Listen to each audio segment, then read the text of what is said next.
Quem também falou hoje na sustentação oral foi o advogado de Augusto Heleno. Augusto Heleno, que foi ali chefe do Gabinete de Segurança Institucional, o advogado Matheus Milanês. Ele, inclusive, ele citou alguns pontos interessantes que foi possível destacar, Evandro. Ele disse, por exemplo, que no caso de Augusto Heleno, ele deixou de ser tão próximo de Jair Bolsonaro quanto ele era, isso no meio da gestão de Jair Bolsonaro, porque lembrando que Augusto Heleno, ele sempre foi uma pessoa muito próxima de Bolsonaro, antes mesmo de Bolsonaro virar presidente da República, mas que no meio ali da gestão de Bolsonaro, logo depois que Bolsonaro foi filiado ao PL, Augusto Heleno já não participava tão intensamente das tratativas no Palácio do Planalto, das negociações políticas, que isso ficou a cargo de outros ministros, que ele acabou se afastando de certa forma, e ele inclusive o advogado levou na sustentação oral alguns dos depoimentos de algumas testemunhas que afirmaram isso nas oitivas aqui durante a fase processual. O advogado de Augusto Heleno também disse o seguinte, ele questionou a atuação de Alexandre de Moraes como juiz relator durante as oitivas das testemunhas, em que Alexandre de Moraes acabou fazendo perguntas às testemunhas, sendo que isso usualmente é feito pela acusação, né? Então seria ali o devido, a função ali devida disso deveria ser do Procurador-Geral da República, mas ele cita alguns momentos em que o ministro Alexandre de Moraes fez indagações a testemunhas, inclusive ele chamou ali, ele fala um trecho do advogado Milanês. Ele fala o seguinte: por que o Ministério Público não fez essas perguntas? Qual o papel do juiz julgador ou juiz inquisidor? Se referindo ao ministro Alexandre de Moraes.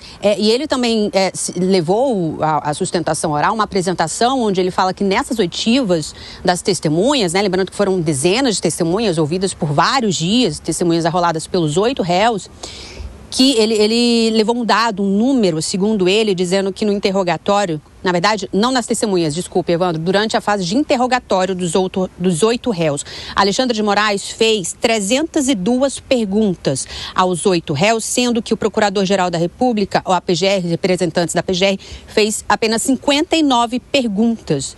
Então, ele questiona isso também. A gente vai ouvir um trecho do que o advogado de Augusto Heleno falou mais cedo. Qual o papel do juiz julgador? Ou é o juiz inquisidor? O juiz é um imparcial, o juiz é um afastado da causa, porque o magistrado tem a iniciativa de pesquisar as redes sociais da testemunha.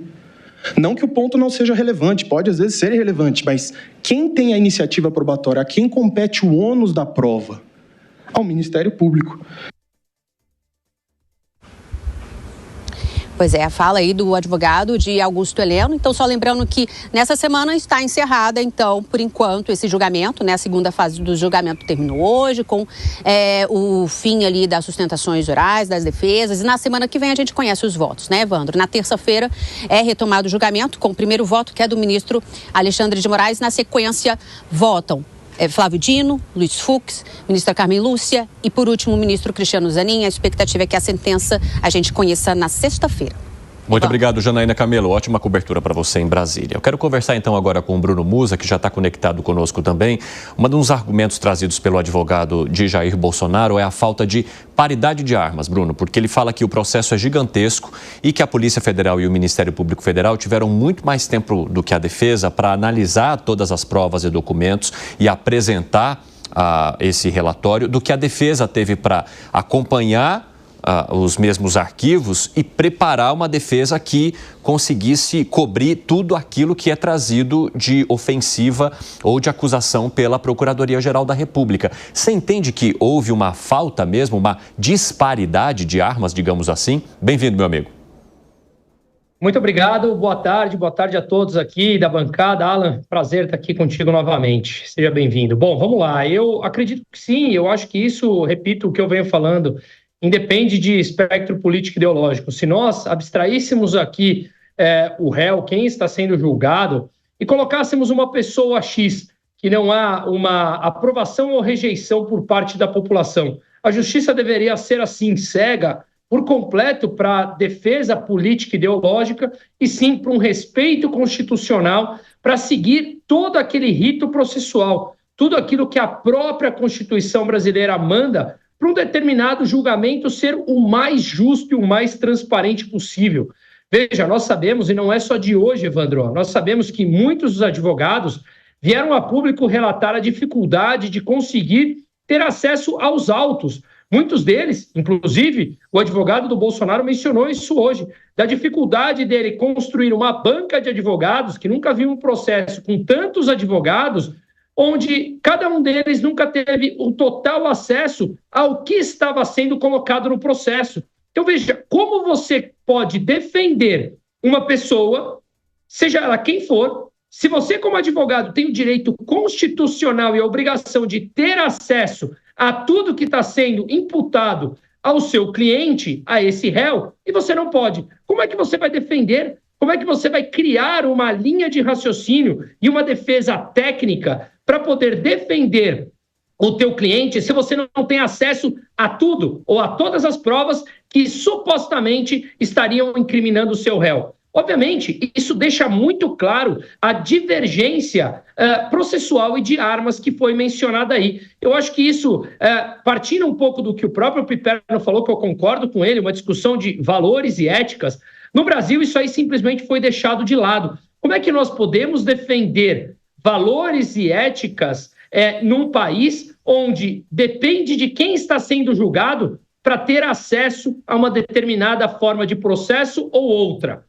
Ou, se eu gosto da pessoa, devo condená-la ou devo absolvê-la. Se eu não gosto da outra, eu devo ter uma outra tratativa. Mas a Constituição não diz isso. A Constituição pouco importa se você gosta daquele ou do outro réu. Ela diz que você deve segui-la. E, obviamente, repito, se nós não gostamos da Constituição, e eu sou um deles, um amplo crítico da Constituição de 88, façamos do rito legal de todo o processo para conseguir alterar a Constituição de acordo como ela manda que seja alterada, mas não inventarmos regras e darmos mais força para um lado, porque nós gostamos mais de um ou não gostamos pessoalmente do outro. Isso não é justiça, isso são armas diferentes e isso é uma discussão, sim, de valores e éticas, de virtudes, que simplesmente no Brasil foi completamente abandonado, deixando de lado e funciona para um lado. Portanto, não há ética, não há moral e não há Constituição. 4h27, quem nos acompanha pela rádio, um rápido intervalo, daqui a pouco espero vocês nas outras plataformas. Seguimos. E Zé Maria Trindade, antes da gente seguir para mais um desdobramento dessa história, eu quero falar contigo sobre a defesa do general Heleno, que não só apontou uma, digamos assim, uma atuação do ministro Alexandre de Moraes acima daquilo que se espera de um ministro do Supremo Tribunal Federal como uma espécie de reunidor de provas, mas também tentou afastar o general Heleno da atuação direta de Jair Bolsonaro numa suposta coordenação de atos que pudessem levar, consequentemente, ao 8 de janeiro e a uma tentativa de golpe de Estado aqui no país. Mencionando que a aproximação de Jair Bolsonaro com parlamentares do Centrão fez com que o general Heleno saísse de cena e que, se fosse para enxergar o general Heleno como um culpado, todos aqueles que aparecem em imagens, assessores que estão na sala ouvindo tudo aquilo que Jair Bolsonaro falou ao longo dos anos, também deveriam ter entrado no processo. Como é que você avalia a posição do general Heleno lá no governo e que agora gera esse tipo de acusação da Procuradoria-Geral da República? Zé, você que acompanhou de perto aí. Pois é, essa argumentação da defesa do general Heleno me lembra ali um assunto que nem foi citado neste julgamento, que foi usado na época do Mensalão, que é a história lá do domínio do fato, né? De que o chefe ou sabia ou deveria saber do que estava acontecendo. Isso não foi citado e foi uma crítica muito forte sobre o uso desse tipo de argumento, né, no passado, que acabou entrando ali no mundo jurídico de uma hora para outra. O general Heleno, realmente, no início do governo, durante a campanha no início do governo, ele era muito forte, tinha acesso ao gabinete do presidente Jair Bolsonaro, do então presidente, né? E ele me dizia que estava meio complexo o trabalho dele, porque quando ele tinha uma informação, ele tinha que checar, né, que os militares chamam de informe, que é uma informação não confirmada. Ele checava, quando ele chegava no gabinete do presidente, o presidente dizia, já sei, e já não sei o que e tal, já vi, e o próprio presidente tinha umas maneiras de fazer uma checagem, de ligar diretamente para a pessoa próxima ao acontecido. Então, assim, a relação foi desgastando e ficou de vez azeda quando o Centrão se aproximou do governo E general Heleno falou aquela, se falar com o Centrão, se gritar pegar ladrão, não fica um, meu irmão. Ele fez esse discurso. E isso inviabilizou o Centrão do general. Ali ele afastou. E o interessante desta defesa é exatamente sobre a impossibilidade dos advogados decifrarem tantos códigos e tantos arquivos. E a gente que trabalha com informação sabe que informação demais é a não informação. Então, assim, tinham terabytes de documentos e de fotos e de áudios. Quer dizer, é impossível, mesmo para um escritório grande e caro como os que estão contratados, né, poderiam imaginar 4 terabytes de documentos. É impossível analisar todos e se defender de todos, né? Então, a defesa foi desta linha.